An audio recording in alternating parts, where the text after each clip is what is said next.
but it was everywhere the Werther shadow of enlightenment. Yet neither the acid of Swift nor of Goya, not Gothic revival nor storm and stress, could deeply score the civilized fabric of Cartesian assurance. If the crisis was social and temporal, it called for stronger temporal cures.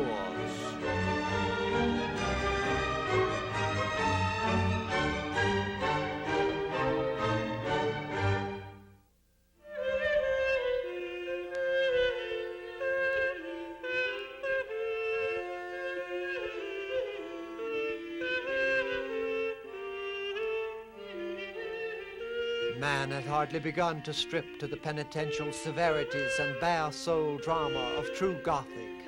Simone Martini's arm-flung gesture of the Scarlet Magdalene, De Vitri's isorhythms, the hue and cry of the Divine Comedy.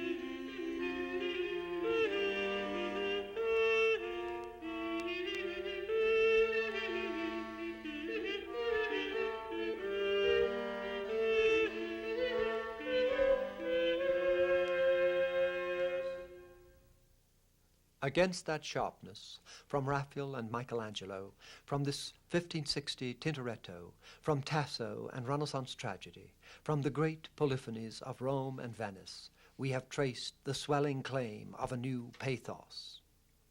In its spatiality of tenebrist formulation, as here with Guercino, calling for the crisis of post-tragic and Pascalian pain.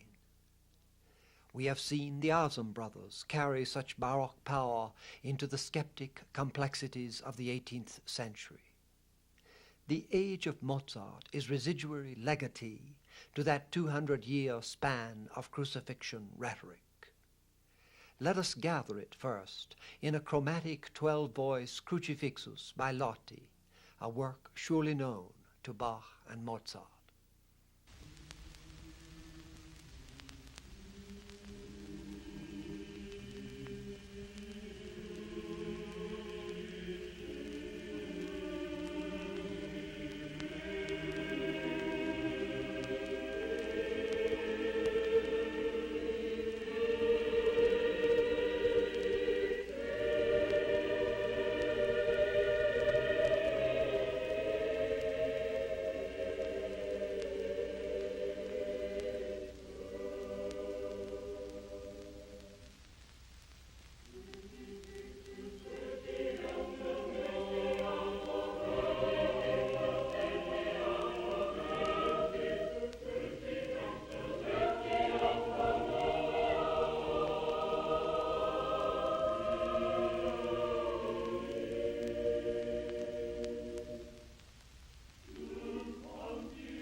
Of all the artists who spread the Venetian grand manner over Germany and to Spain, Tiepolo was the most sought after.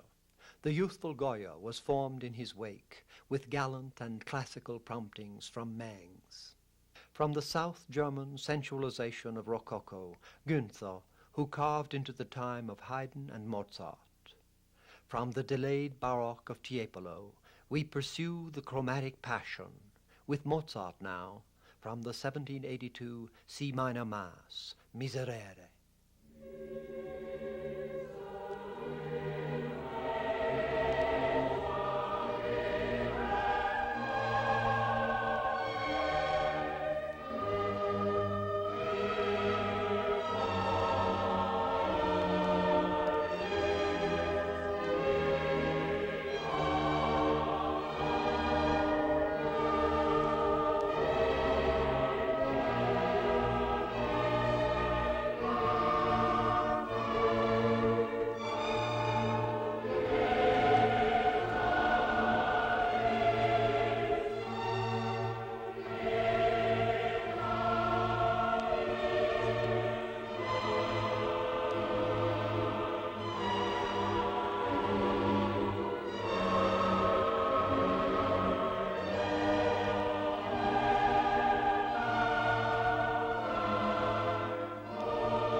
To Goya's pushing of the Tenebrist into revolution 7 years after Mozart had died.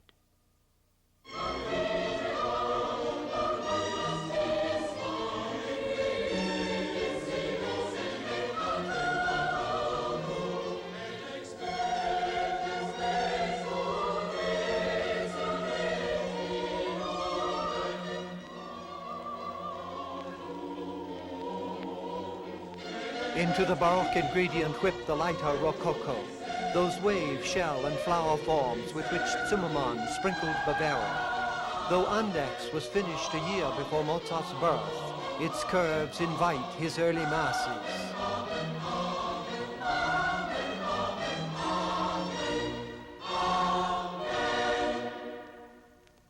From 1600 down, in the Carracci, Poussin, the sensuous swoon of Bernini, Neoclassic had refined its softer charms within Baroque. So in the 18th century, Donner's Vienna fountains had smoothed Rococo toward this Bavarian Günther. It is the blend that leads in English poetry from Milton to Collins' Ode to Evening. If aught of oaten stop or pastoral song may hope, chaste Eve, to soothe thy modest ear, like thy own solemn springs, thy springs and dying gales. Such voluptuous mood Klopstock would pass to early Goethe on the moon. Happy he who without hate from the world withdraws, holds in love a single friend, and with him enjoys all that to men of earth, closed from mind and sight, through the labyrinth of heart wanders in the night. Was von Menschen nicht gewusst oder nicht bedacht, durch das Labyrinth der Brust wandelt in der Nacht. Though in the abandon of sacred Rococo and personal love, Mozart's Laudate from the Vespers outsoars them all.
Of what earthly colour and touch 1500 had seemed, approaching it from the Middle Ages, looking back from Günther and Mozart, how brightly thin and pure the Nuremberg Annunciation by Stoss, or the Tudor carol of Mary to her son, Ah, my dear.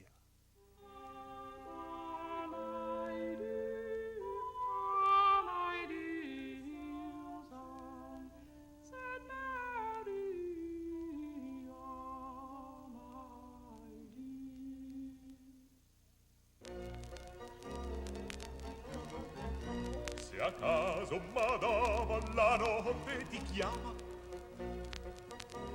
Madama ti chiama, ding ding, ding ding, in due passi da quella puoi dir. Vien poi l'occasione che vuolmi il padrone, che vuolmi il padrone, don don.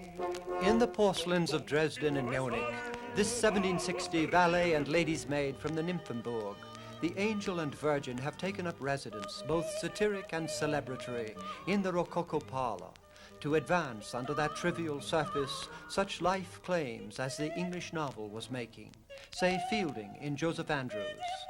No style component more delighted Mozart than this gallant play, and its radical humanizing becomes the revolution of the Marriage of Figaro.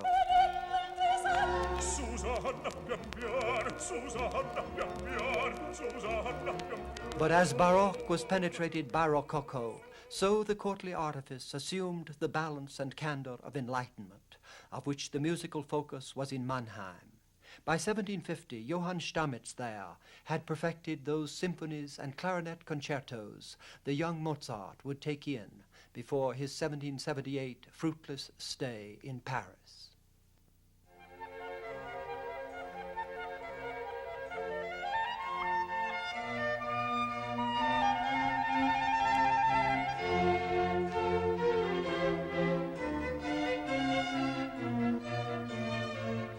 On the great estates, life and art moved to the open, natural as Mr. Allworthy and Squire Weston, or as George Washington along the Piedmont and Tidewater. That easy freedom quickens the symphonic style Haydn learned from Stamitz and the sons of Bach, Le Matin.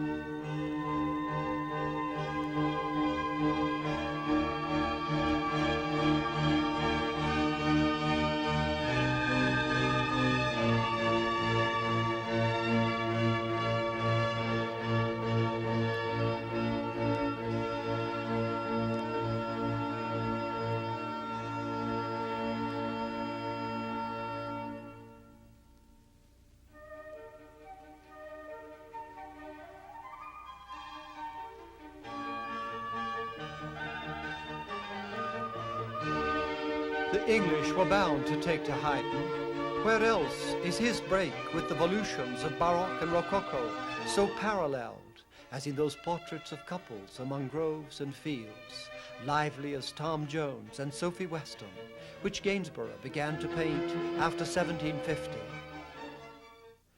It was in Fragonard's Paris that Mozart staged his 1763 triumph as wonder child performer and his 1778 failure as the mature composer of whom Haydn had said to Father Leopold, "Before God and as an honest man, I tell you that your son is the greatest composer known to me, either in person or by name."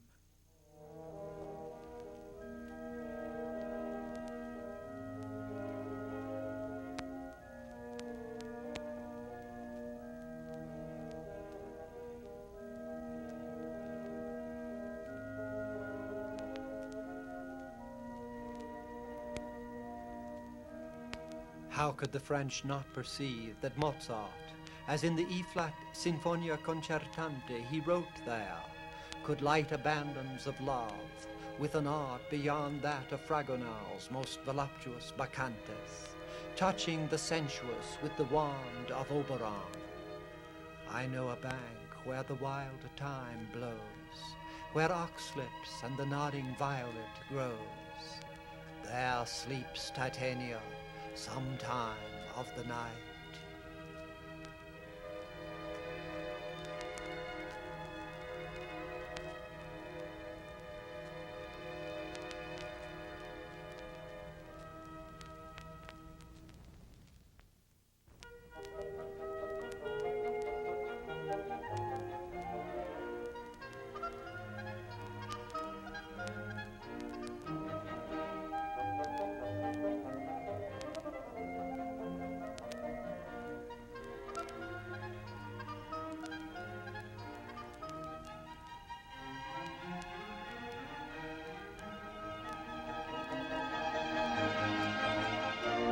Not realize he could send his secrets forth on display and parade, dramatize them for kings on operatic walls, and never compromise their prophetic force or soul of sweet delight.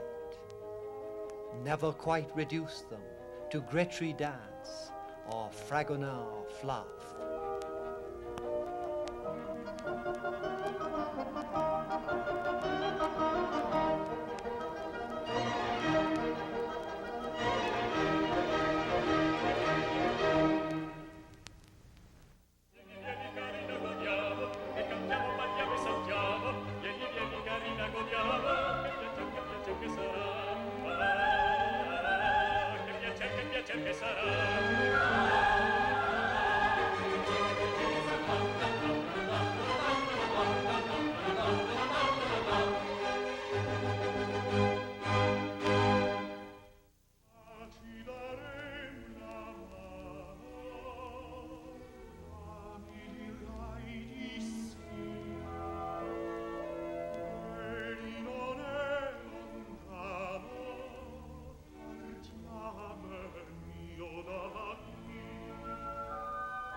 After Paris, Mozart had 13 more years to live. Time to give ultimate voice to that late century meeting of Baroque and Rococo, sentiment and neoclassic, storm and stress, revolution, pre-romantic, which had spread over Europe, here Levitsky, as far as Russia. In such pastoral play as by these noble young ladies of Smolny Institute, Don Giovanni lures country bride Zerlina to his paradise castle to heal the pangs of an innocent love.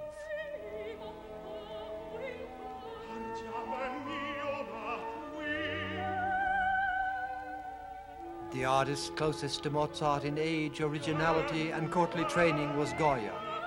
Through the opera years of Mozart's prime, Goya was producing sketches and cartoons for the royal tapestries, art summit of the same style blend of polish, irony, and gallant passion.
Meanwhile, the bite of storm and stress more and more agitates the mannered joy, lashing it toward a crisis of insurgent frenzy. This Goya burial of the sardine, the love drive of Don Giovanni, inseparable from demonic possession.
In Così fan tutte, 1790, Mozart transcends the whole horizon of light courtliness, somewhat as Goya did in 1796, when he took up residence with the Duchess of Alba, his love before and now widowed.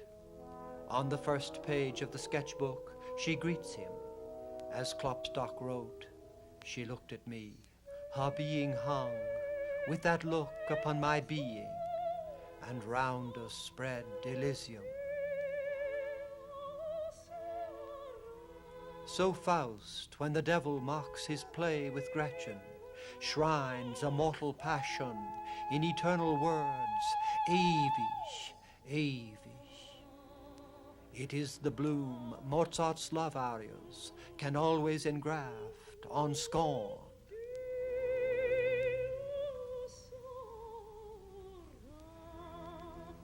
As Alfred Einstein says, Mozart raises the banner of pure beauty.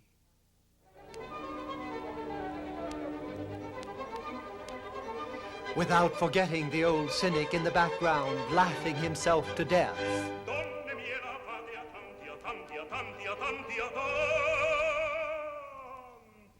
The Duchess on the second page of the same Goya album.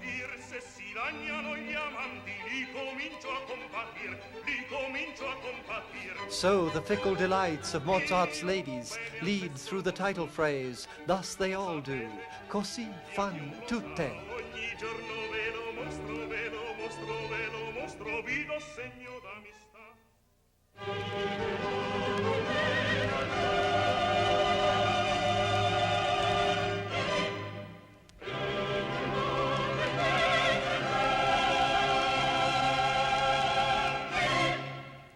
To a reconciling whirl in mezzo I turbini, with something of the fever of Goya's burial of the sardine, while the imperious Duchess, toward the end of that passionate year, points to an inscription, Solo Goya, of which the artist afterwards erased the first word, not Goya alone.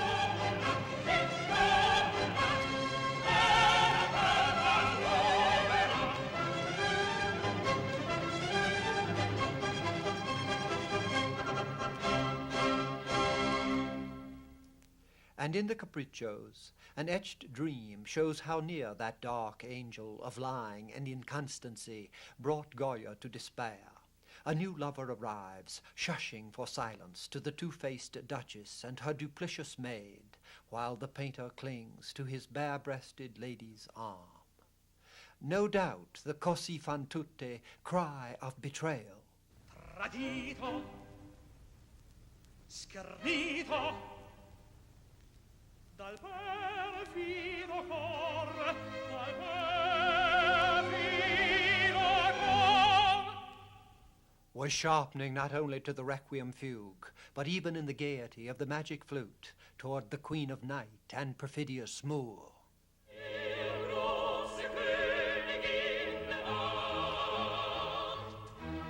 As the horrors Mozart did not live to see would build in Goya to disaster etchings as fierce as anything in art.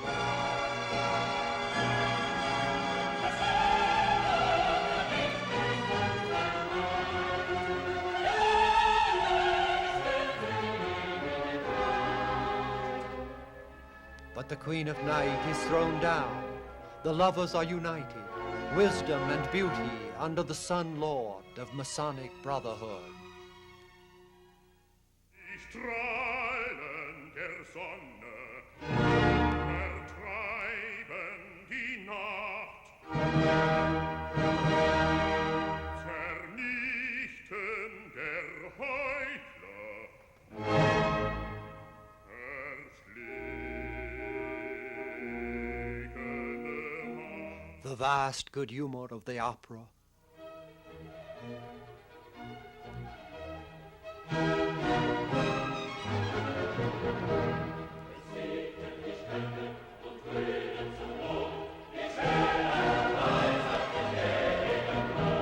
Flows as benignly through crisis to renewal as Condorcet's history through 9 past ages toward the fabulous 10th, of which he wrote in hiding as he waited to be seized by the passionate mob. Even Goya, who had seen the souring of that first enlightened hope, closes his sombre Desastres with the death and resurrection of truth. Si resuscitera? And if the rays had not answered with Milton, who knows not that truth is strong next to the Almighty? We